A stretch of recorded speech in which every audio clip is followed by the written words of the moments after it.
Para completar, Solari no Vasco. Presidente que quer se meter em coisas que não são do seu clube, e eu estou falando diretamente pro BAP, que ele tem uma paixão louca pelo Vasco, eu estou começando a achar que ele é vascaíno. Para mim, hoje, a grande necessidade do Vasco é fazer gol. É atacante.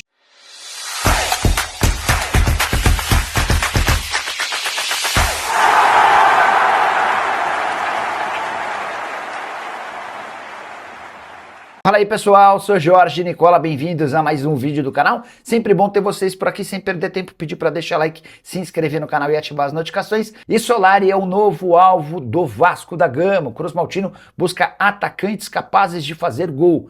E o argentino de 25 anos de idade, revelado no Tajeres, com passagem por Colo-Colo e River Plate até se mudar para o Spartak Moscou por 10 milhões de euros, entrou na pauta Cruz Maltino. A informação é do jornalista Bruno Murito.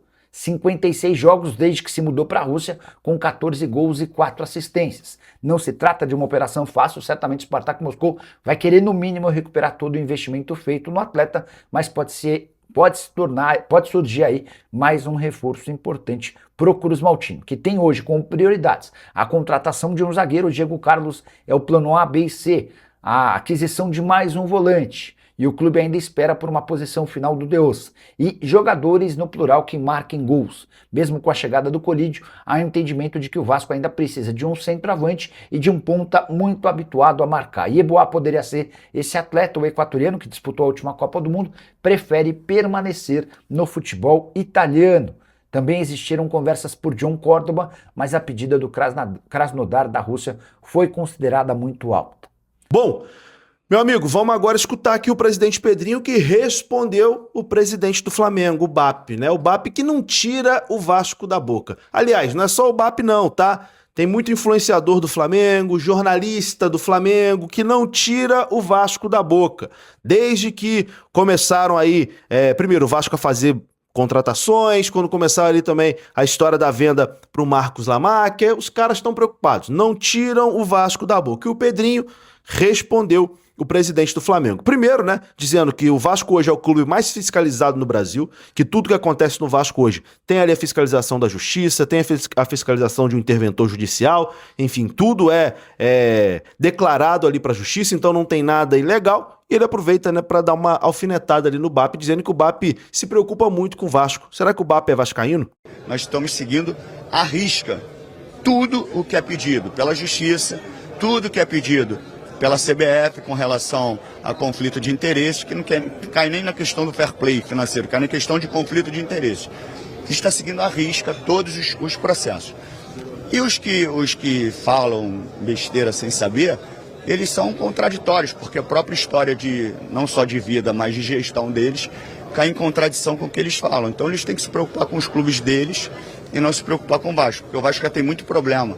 E eu tenho muito problema para cuidar, para ficar dando ouvido para presidente que quer se meter em coisas que não são do seu clube. E eu estou falando diretamente pro BAP, que ele tem uma paixão louca pelo Vasco, eu estou começando a achar que ele é vascaíno. Tá aí, Pedrinho tá certo, tem que falar, mas tem que responder, tem que se posicionar. O Pedrinho, inclusive, deveria falar mais. Sempre que o Pedrinho fala, ele consegue unir o torcedor do Vasco em torno dele, em torno da narrativa dele, consegue trazer o torcedor ali pro lado dele. Aí, às vezes, o torcedor perde a paciência, porque o time tá perdendo, o time, as coisas não dão certo e o Pedrinho tá sumido. Aí o torcedor fica pé da vida também com o Pedrinho junto. Mas sempre que o Pedrinho fala, a torcida abraça o papo. Então o Pedrinho deveria falar mais. A cada jogo, o Vasco apresenta melhora. A cada jogo, o Vasco apresenta mais padrão, mais variações, mais capacidade de ferir o adversário e muitas vezes de controlar o jogo.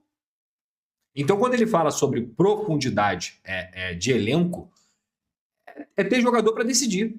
Porque o trabalho do técnico é fazer o seu time ser consistente defensivamente, isso ele tem conseguido. Se eu não me engano, ele tomou um gol nos últimos 4 jogos. Um gol nos últimos 4 jogos. Isso era inimaginável para tudo que o Vasco vinha passando na temporada. Um time que até então só não tinha tomado em um jogo gol no Campeonato Brasileiro. Era um saco de pancada, fora, dentro de casa. Era certo, assim. Você começava o jogo do Vasco, iria palpitar um placar? Pode palpitar que o adversário vai fazer um gol. Que era certo. E isso tem mudado com o Pedro Emanuel.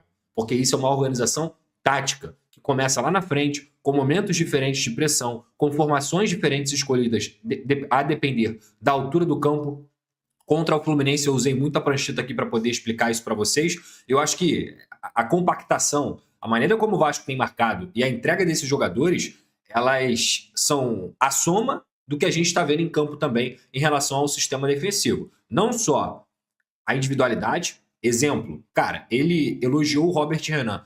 A temporada do Robert Renan é muito boa. Muito boa. É um zagueiro seguro, é um zagueiro que tem saída de bola, é um zagueiro que tem cada vez mais conseguido progredir também no quesito 1 contra 1, na bola aérea. É lógico, gente, que ele vai errar uma vez ou outra, até pela característica dele de ser um zagueiro que gosta de construir, que gosta de ter a bola e não tem medo de ter a bola. Só que o Robert Renan sem a bola, como eu disse, no 1 contra 1, nesse quesito aéreo, na antecipação, ele tem sido um zagueiro assim, top para o Vasco da Gama. E aí, quando você olha para o seu companheiro, que é o Carlos Cuesta, que infelizmente teve que sair ontem, também é outro que cresceu de rendimento a partir do momento que todo o sistema melhora. Que o Cuiabano melhora com uma entrega incrível que ele está tendo na lateral esquerda, que o Paulo Henrique volta a ser o jogador que todo mundo imaginava que ele era, que ele chegou à seleção brasileira dessa forma, ele conseguiu retornar ao bom nível dele. Já não é mais uma coisa de 1, 2 jogos, a gente já está indo para a quarta, talvez a quinta partida do Paulo Henrique, em que ele apresenta um bom nível, que ele consegue ser efetivo lá na frente, na recomposição, na capacidade também de pressão que ele consegue fazer, como a força física dele é extremamente importante e tem acertado também tecnicamente. Então, é um sistema inteiro de um Jair, que é o melhor reforço do Vasco na janela, mesmo não sendo uma contratação. O Jair ele tem dado equilíbrio no meio campo. E assim, até muita gente que tinha olhado para o Jair e tinha um receio de, pô, o Jair é lento e tudo mais. Cara, o Jair não é lento. O Jair, ele lê espaços. E ele ontem fez um jogo, assim, de primeira prateleira. Como o Tietê também vem evoluindo, e mesmo muitas vezes sendo o elo fraco desse meio campo, ele tem conseguido acompanhar muito bem o trio. Thiago Mendes joga muita bola, é outro também que cada vez mais vai confirmando a sua ótima temporada, para mim, um dos melhores meias do Brasil. Agora, o Vasco tem muita dificuldade de colocar a bola na casinha. Muita dificuldade. Finalização. E não é por falta de entrega desses caras. Eu não vejo ninguém fazendo corpo mole, eu não vejo ninguém errando porque quer. O jogador entra ali para poder fazer o seu trabalho. É que eles são limitados. E aí, nisso, o técnico não entra. E essa limitação do Vasco conseguir colocar a bola na casinha, do Vasco conseguir fazer gols, do Vasco conseguir balançar a rede, é uma limitação que todos os técnicos do Vasco, cada um à sua maneira, encontraram, esbarraram nessa limitação. Em algum momento do trabalho do Fernando Diniz, que era péssimo defensivamente, um horror defensivamente, ele foi muito minado também, mesmo criando oportunidades, de um time que não conseguia fazer gol. A gente lembra, e eu vou lembrar para sempre desse jogo, porque a Chapecoense, com todo respeito à instituição, é um saco de pancada no Campeonato Brasileiro, do jogo do Vasco e Chapecoense dentro de São Januário. Que foram 2 pontos perdidos que o Vasco teve naquele momento, depois de ter feito um XG de 5. A gente vai lembrar jogos com o Renato Gaúcho, que tinha muito mais vontade e intensidade dentro de campo por uma questão de brio do que organização, era um time muito desorganizado, mas que o Vasco também teve oportunidades para matar e faltou o cara, faltou o artilheiro, faltou alguém para poder finalizar. E agora com o trabalho do Pedro Emanuel, que para mim, nesse início, tem que ter muita tranquilidade, a gente tem que ter calma para poder avaliar, porque o início, geralmente, dos técnicos com o fator novo é completamente natural que o elenco abrace, é completamente natural que as ideias sejam colocadas em prática, que você tenha uma mudança, que o adversário também tenha dificuldade de te marcar. Agora, é um início muito promissor. E é um início promissor que não pode continuar, ainda mais pela situação do Vasco na tabela, esbarrando na limitação do seu elenco. Então, o recado que eu trago para a diretoria, e que eu acho que a diretoria já identificou, mas ainda há uma discussão e a gente vai falar de janela lá na frente, na minha humilde visão, o Vasco precisa de um fazedor de gols. O Colídio é bom jogador, é uma contratação que eu acho que vai ajudar bastante. É um cara que pode fazer 9, pode fazer falso 9, pode jogar de ponta esquerda, pode dar uma variação como dupla de atacante, se o Pedro Emanuel quiser em algum determinado momento do jogo, junto com o Brenner, junto com o Spinelli, junto com quem for. Mas o Vasco não tem um fazedor de gol. Aquele cara que tem o perfume da rede, aquele cara que cheira gol. Então, se eu fosse a diretoria do Vasco, eu iria ao mercado urgentemente atacar a posição de camisa 9. E não é o camisa 9 que vai chegar como característica de 9, como o Vasco já tem, que é o Spinelli. O Vasco já tem esse cara. O Vasco precisa de um camisa 9 que tenha a capacidade não só de fazer gol, mas também jogar.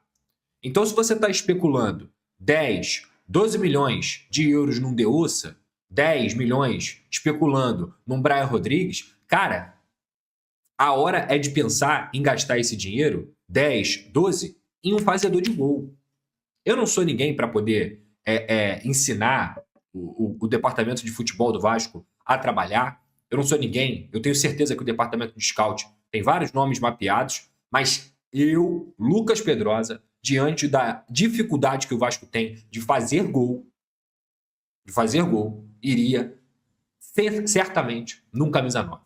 E quando eu digo isso, gente, é que times mais limitados que o Vasco teve, como em 2024, como até o time de 2025, de alguma maneira, que em algum momento também dependia muito de um Ryan, dependia muito de um Verratti. E em 2024, principalmente, aquele time que era, na minha opinião, abaixo do time de hoje, em relação a bola jogada, o Verratti, ele decidia muitos jogos, cara. Ele decidia muitos jogos em que o Vasco nem precisava jogar tão bem. Era uma bola na área que ele arrumava gol. Ele tirava gol, assim, espírita. E não é que o Vasco precise de gols espíritas. O Vasco só precisa de alguém que tenha mais intimidade com o gol. Eu acho que isso melhora com a chegada do Colídio, tá? Isso melhora. Mas eu, assim, olharia ao mercado com muito carinho para trazer um fazedor de gol. Porque o trabalho que a diretoria já fez, trazendo o Colídio e o Sousa, para mim, já dá uma consistência maior no quesito, principalmente com o Sousa, defensivo. Você já tem um sistema que está funcionando, aí, digamos, perdeu o Carlos Cuesta. Para a próxima partida do Campeonato Brasileiro, no próximo domingo, o Sousa já vai estar à disposição. Ele já vai estar treinando com os companheiros, ele já vai estar a semana inteira adaptado. Muito provavelmente, se o Cuesta não tiver bem fisicamente, é Sousa. Ele joga de zagueiro, e ele joga tranquilamente de zagueiro. Tá? Então, nesse quesito, o Vasco já começa a ter uma profundidade maior. E aí, numa eventual necessidade, você pode botar o Saldívia, você pode botar o Lucas Freitas, mas você já tem 3 zagueiros que, pelo menos, são um pouquinho mais confiáveis. O Robert nem se fala, o Sousa nem se fala, e o Cuesta que tem melhorado o seu nível, que foi muito ruim no início dessa temporada. Aí você olha um pouco o meio, que eu ainda acho que pode chegar um jogador que seja interessante. Mas assim, já tem um Jair jogando bem, o Tietchan tá jogando bem, o Thiago Mendes nem se fala. Você pode ter um Barros, que muda a característica do primeiro volante, que é um cara de mais pegada e que pode jogar em qualquer partida, sem dúvida alguma. O Ramon Henrique também é um garoto que está cada vez mais sendo utilizado e acredito que ele vai crescer de rendimento pela experiência que ele vai ganhando. Então, o meio-campo, eu também contrataria um jogador mais ofensivo para esse meio-campo. Mas é a grande necessidade do Vasco? Não me parece. Para mim, hoje, a grande necessidade do Vasco é fazer gol. É atacante. Fala galera, beleza? Mais um vídeo novo pra vocês. Já dá aquela moral, deixa seu like, compartilhe, já comenta aí embaixo. Não esquece de se inscrever no canal pra não perder nada, porque aqui tem vídeo novo todos os dias. Galera, se aparecer a função de hypar, clica no botão por favor, que esse é o nosso vídeo mais recomendado para mais vascaínos. E não esquece também de ativar o sininho de notificação. Valeu galera, forte abraço, fui!